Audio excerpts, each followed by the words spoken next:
שמי סילביה בן סימון רון רייהתי, היום ה-31 בדצמבר שנת 2001, ט"ז בטבת תשס"ב. אני מראיינת באולפן יד ושם בחיפה את מר שפרבר זלמן, יליד שנת 1928 בתלוסטה, פולין. הייתי רוצה, מר שפרבר, שתספר לי קצת על בית ההורים. איך הוא נראה בזמן שהיית עוד ילד קטן? הזיכרונות הראשונים? אני נולדתי בכפר ליד טלוסטה. איך קראו לו, לכפר? צפופצה. הוא בטח לא רשום בשום מפה. ב3 לאוגוסט 28 להורים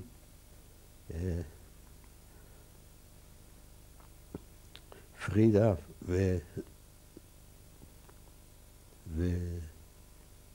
וזאב שפרבר. הם היו סוחרים, היה להם חנות של גלנטריה עם צורכי תפירה, ואמי ניהלה בית מלאכה לתפירה לפי הזמנות.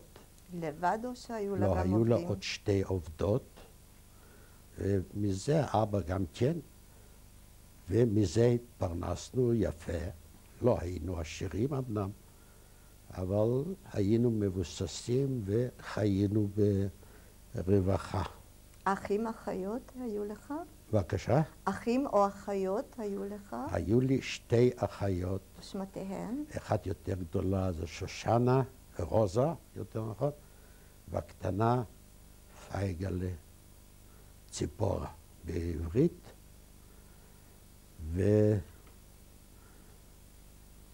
ואחת נספתה, הצעירה, הקטנה, הייתה בת 9 בזמן שהיא נרצחה, והאחות הגדולה היו לה ניירות ערים, והיא נתפסה על ידי הגרמנים ונשלחה לעבודה בגרמניה כפולניה.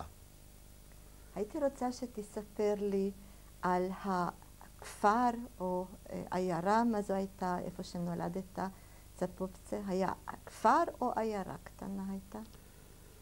זה עיירה קטנה. היו הרבה יהודים בעיירה? היו הרבה יהודים, אני חושב שיותר משליש היו יהודים.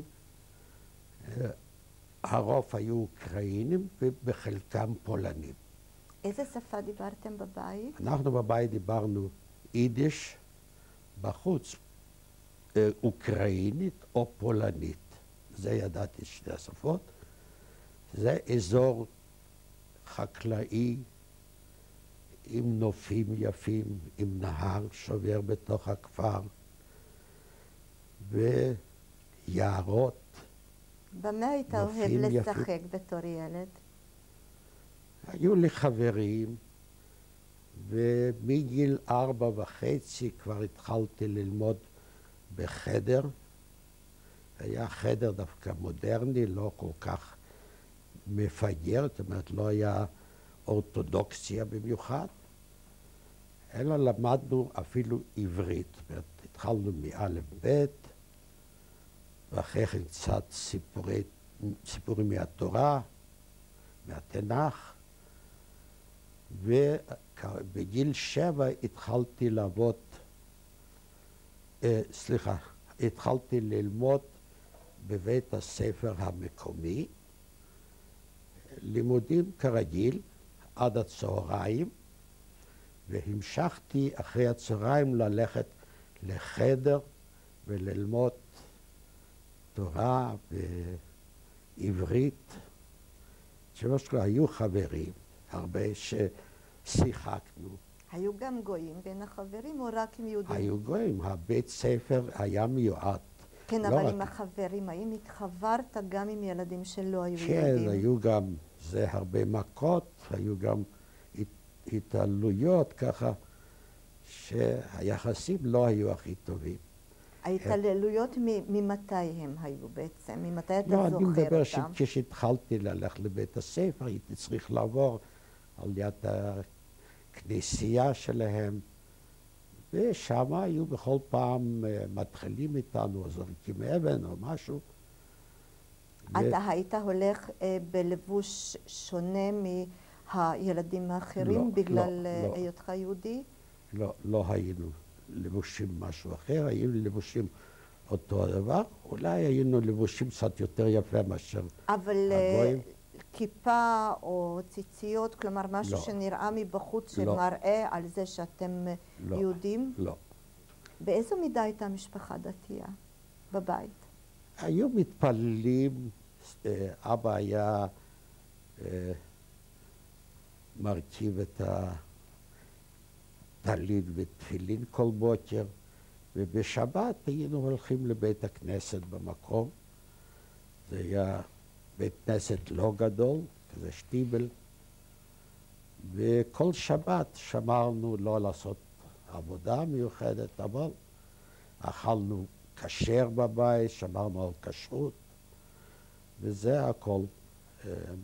בזה התבטאה כל הדתיות שלנו. איך הבית עצמו נראה? תספר לי קצת כמה חדרים היו. זה היה בית חד-קומתי? היה בית בודד, חד-קומתי. מאחורי הבית היה לנו שבירת אדמה של 2-3 דונם. מה גדל שם? היו מגדלים, היו שם פירות, עצי פרי, והיו מגדלים ירקות. אהבת לטפס על עצי פרי? אהבתי מאוד לטפס על עצי פרי. איזה במיוחד? היו לנו תפוחים, היו לנו אגוזים, היו לנו דובדבנים, ואני חושב שגם אגסים היו, שזפים. זהו. איזה מאכלים אהבת במיוחד שבישלו בבית? אנחנו אכלנו מאכלים בתור ילד, של מה היה גליציה. המאכל החביב שלך? אני אהבתי את המאפה של יום שישי, שאמא הייתה מכינה כל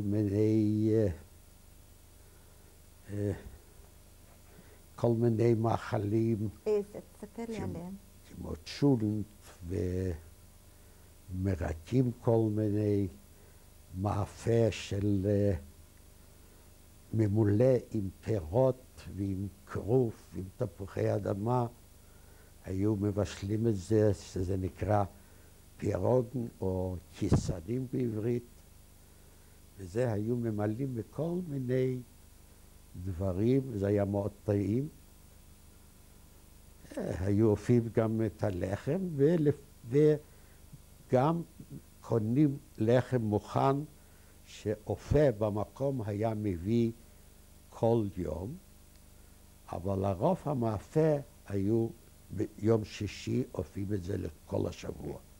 בבית או שהייתם לוקחים למאפייה? בבית. גם הצ'ולנט היה נשאר בבית בתוך תנור? הצ'ולנט בתוך התנור, היו עוד פעמיים, אני חושב, אופים ביום שישי.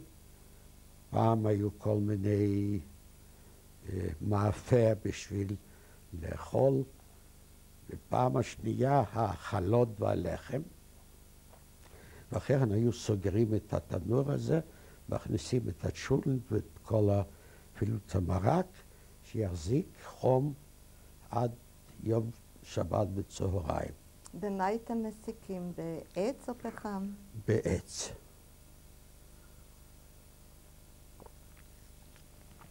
ומים היה גם פחם, אבל זה בעיקר בתנור הבישול והחימום. היה עם פחם, אבל